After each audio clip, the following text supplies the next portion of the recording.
আসসালামু আলাইকুম। কানিজ রেসিপির আজকের আয়োজনে রয়েছে আপনাদের জন্য খুব মজার একটি আচারের রেসিপি।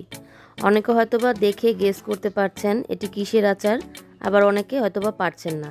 যারা গেস করতে পারছেন না তাদের জন্য বলে দিচ্ছি, আজ আমি খুব সহজভাবে টমেটোর আচার তৈরি করে দেখাবো, কোনো রকম ব্লেন্ড করার ঝামেলা ছাড়াই। এর আগেও আমার চ্যানেলে একটি টমেটোর আচারের রেসিপি আছে, সেটি কিন্তু ব্লেন্ড করে করেছিলাম।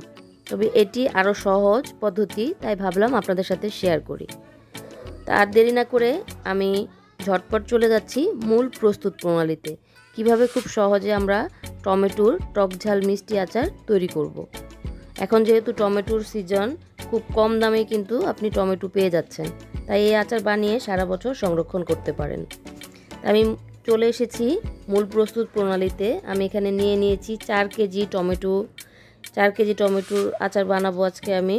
এজন্য একদম পাকা লাল টুকটুকে একটু টাইট টমেটো নিতে হবে, তাহলে কিন্তু আচারটা ভালো থাকবে দীর্ঘদিন এবং আচারটা ভালো হবে। আমি একদম ফ্রেশ দেখে টমেটো নিয়েছি, দেখতেই পাচ্ছেন, কালার দেখে নিশ্চয়ই বোঝা যাচ্ছে। তো আমি এখানে টোটাল 4 কেজি টমেটো নিয়েছি। এই টমেটোগুলোকে আমি ধুয়ে পরিষ্কার করে নিয়েছি। তো এগুলো ফার্স্টে আমার কেটে নিতে হবে। তো কেটে নেওয়ার জন্য আমি নিয়ে নিচ্ছি একটি চপিং বোর্ড। আমি ছুরি দিয়ে কেটে দেখাচ্ছি, চাইলে আপনারা এটি বটি দিয়েও কাটতে পারেন। তো আমি একটি টমেটো নিয়ে নিলাম। তো প্রথমে টমেটোটাকে 2 টুকরো করে নিচ্ছি এবং মাঝখানে যে শ্বাসটা থাকে সেই শ্বাসটা কিন্তু ফেলে দিতে হবে। এই যে আমি 2 সাইড কেটে দেখলেন এভাবে ফেলে দিলাম। আরও একটি দেখিয়ে দিচ্ছি, শক্ত যে অংশটুকু সেই অংশটুকু ফেলে দিতে হবে।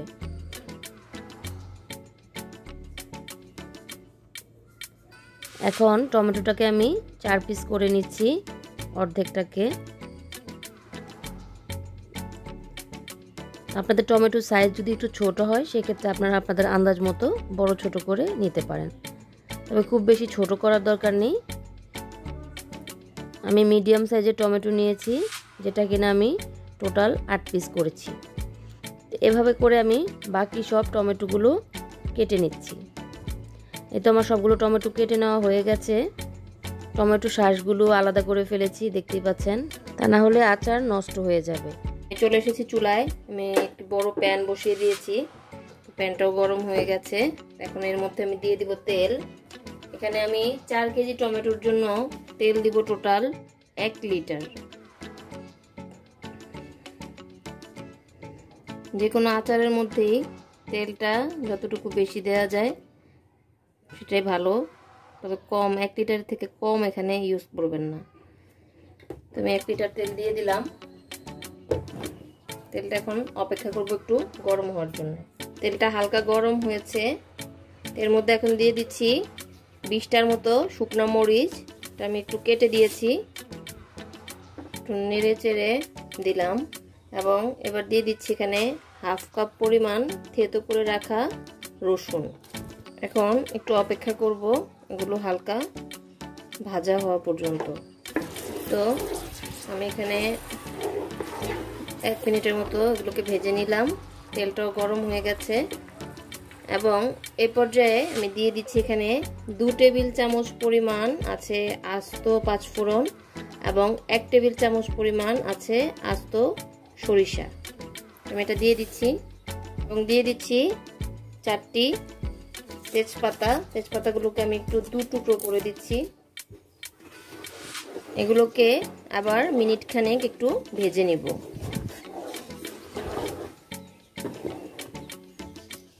তেলে প্রচুর ফেনা উঠেছে, দেখতেই পাচ্ছেন, সেজন্য কিন্তু বোঝা যাচ্ছে না মশলাগুলোর অবস্থা। সেজন্য বারবার একটু নেড়ে চেড়ে চেক করে দেখতে হবে। বিশেষ করে রসুনটা যখন বুঝতে পারবেন যে একটু ব্রাউন কালার হয়ে গেছে, তখন বুঝতে হবে যে ভাজা হয়ে গেছে। ভেজে নিচ্ছি মিনিট খানেক।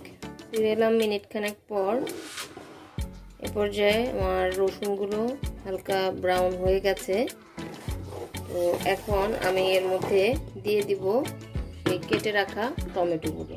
টমেটোগুলো তো একসাথে দেওয়া কঠিন, যেহেতু অনেকগুলো টমেটো, অল্প অল্প করে দিয়ে দিচ্ছি।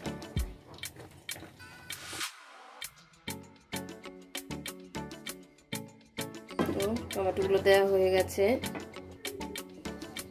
এখন নেড়ে চেড়ে একটু মিশিয়ে নিব। চুলাটা এই পর্যায়ে বাড়ানো থাকবে।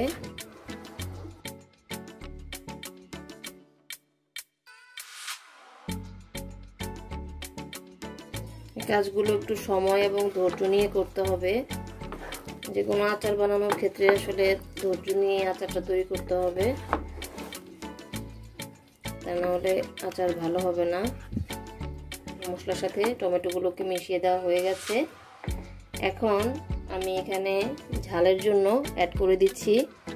এখানে আমি 2টি বোম্বাই মরিচ দিয়েছি, এতে করে একটা ফ্লেভারও আসবে এবং ঝালটাও আসবে।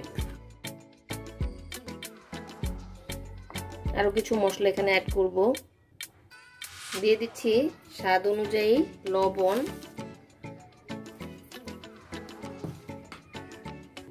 দিয়ে দিচ্ছি 1 চা চামচ পরিমাণ হলুদের গুঁড়া, আর দিয়ে দিচ্ছি 1 চা চামচ পরিমাণ মরিচের গুঁড়া। এটা জাস্ট কালারের জন্য দেয়া। ঝালের জন্য পর্যাপ্ত বোম্বাই মরিচ এবং শুকনো মরিচ দিয়েছি আমি। এখন এই মশলাগুলোকে আবার একটু মিশিয়ে দিব।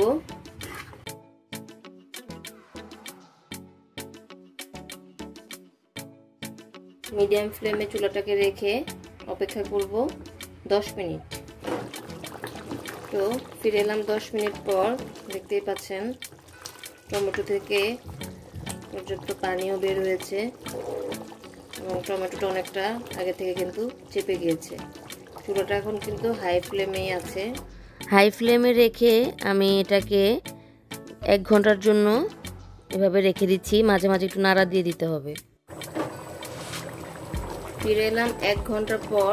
1 ঘন্টা জাল দেওয়ার পর আমার আচারের অবস্থাটা এরকম। এখন মূলত টমেটোগুলো তো সিদ্ধ হয়েই গেছে। এখন মেনলি পানিটা শুকিয়ে তেল ওঠা পর্যন্ত অপেক্ষা করব। এবং এখন এখানে আমি দিয়ে দিব তেঁতুলের কাদ বা মাড়। এটা আমি এখানে দেখতেই পাচ্ছেন কনসিস্টেন্সিটা। এখানে আমি টোটাল 2 কাপ পরিমাণ নিয়েছি। এখন এই পর্যায়ে আমি দিয়ে দিচ্ছি এবং এবার দিয়ে দিব 1/2 কাপ পরিমাণ সিরকা বা ভিনেগার, দিয়ে আবার মিশিয়ে দিব ভালোভাবে। আচার দীর্ঘদিন ভালো রাখতে গেলে ভিনেগারটা কিন্তু অবশ্যই ইউজ করতে হবে। এ পর্যায়ে আমি লবণটা চেক করে দেখলাম, যেহেতু এখানে বেশ খানিকটা তেঁতুলও দেওয়া হয়েছে, সেক্ষেত্রে লবণটা একটু লাগবে। তো আমি এখানে প্রয়োজন অনুযায়ী লবণ দিয়ে দিলাম। একটু ভালোভাবে বলক আসা পর্যন্ত অপেক্ষা করব। দেখতেই পাচ্ছেন বলক চলে এসেছে। এ পর্যায়ে আমি দিয়ে দিচ্ছি চিনি। এখানে আমি টোটাল 3/4 কাপ পরিমাণ চিনি দিয়ে দিলাম। দিয়ে আবার একটু নেড়ে চেড়ে মিশিয়ে দিচ্ছি। এখানে মিষ্টিটা যে যার পছন্দ অনুযায়ী দিতে পারেন। আমি টমেটোর আচারটা একটু টক ঝাল মিষ্টি করে বানাবো, তাই আমি ঝালটা একটু বেশি দিয়েছি, টকটাও একটু বেশি দিয়েছি, মিষ্টিটাও একটু বেশি দিয়েছি। আপনারা চাইলে কমিয়ে বাড়িয়ে দিতে পারেন। এবং সব শেষে দিয়ে দিচ্ছি এখানে আস্ত রসুনের কোয়া। এখানে আমি মাঝারি সাইজের 2টি রসুন কোয়া ছাড়িয়ে নিয়েছি। এখন আর কিছুই দিব না, এখন অপেক্ষা করব তেলটা ভেসে ওঠা পর্যন্ত। আরও 20 মিনিট আমি মিডিয়াম টু লো ফ্লেমে জাল করেছি, একটু পরপরে নেড়ে দিয়েছি। তারপর আমার এই স্ট্রাকচারে এসেছে। আমার আচারটা কিন্তু রেডি হয়ে গেছে, সম্পূর্ণ পানি শুকিয়ে গেছে এবং তেল ভেসে উঠেছে। এ পর্যায়ে আচারটা দেখতে এরকম, দেখে নিশ্চয়ই বুঝতে পারছেন। এবং রসুনগুলো কিন্তু ভালোভাবে সিদ্ধ হয়ে একদম সফট হয়ে গেছে। এই যে দেখুন,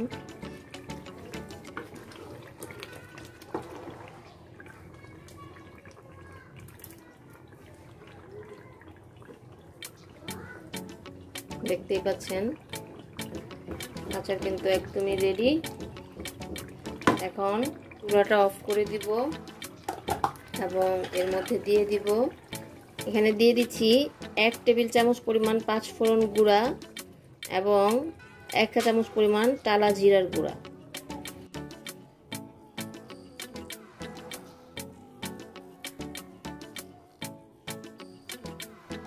ভালোভাবে মিশিয়ে নিব এবং আচারটা সম্পূর্ণ ঠান্ডা করে নিব। আচারটা দীর্ঘদিন সংরক্ষণের জন্য অবশ্যই এয়ারটাইট বয়মে রাখতে হবে। তার আগে আচারটাকে ঠান্ডা করে নিতে হবে। আমি আচারটা সম্পূর্ণ ঠান্ডা করে তারপর বাকি অংশ আপনাদের দেখাচ্ছি এটা কিভাবে সংরক্ষণ করব। আমি ফিরে আসছি আচারটা ঠান্ডা হয়ে যাওয়ার পর। এই তো আমার আচারটা ঠান্ডা হয়ে গেছে, দেখতেই পাচ্ছেন আচারটা কতটা দেখে লোভনীয় লাগছে। আসলে দেখে নিশ্চয়ই বুঝতে পারছেন। তো আমি এরকম একটি কাচের জার নিয়ে নিলাম সংরক্ষণের জন্য। পরিষ্কার এবং শুকনা কাচের বয়মের মধ্যে আচার রাখলে আচার দীর্ঘদিন ভালো থাকে। এবং আচার অবশ্যই আপনারা শুকনা চামচ দিয়ে যখন প্রয়োজন আচার নিতে হবে, তা নাহলে কিন্তু আচার বেশি দিন ভালো থাকবে না। আমি একে একে সবগুলো বয়ম ভরে নিচ্ছি।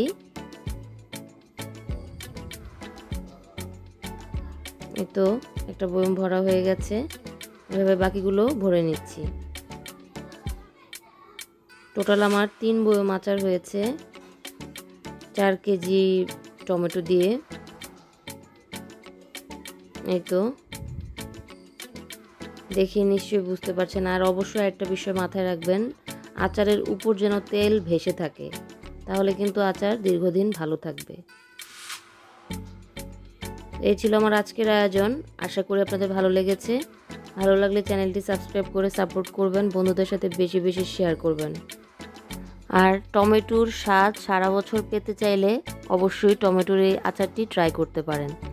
খুবই টেস্টি একটি আচার, এটি কিন্তু খালিও খেতে অনেক মজা। আপনারা বাসায় ট্রাই না করলে আসলে বুঝবেন না। আর আচার বেশি দিন সংরক্ষণ করতে চাইলে এই আচারটি ফ্রিজে রেখে দিতে পারেন, তাহলে আর নষ্ট হওয়ার ভয় থাকবে না। আবার দেখা হবে নতুন কোনো ভিডিও নিয়ে। সে পর্যন্ত সবাইকে আল্লাহ হাফেজ।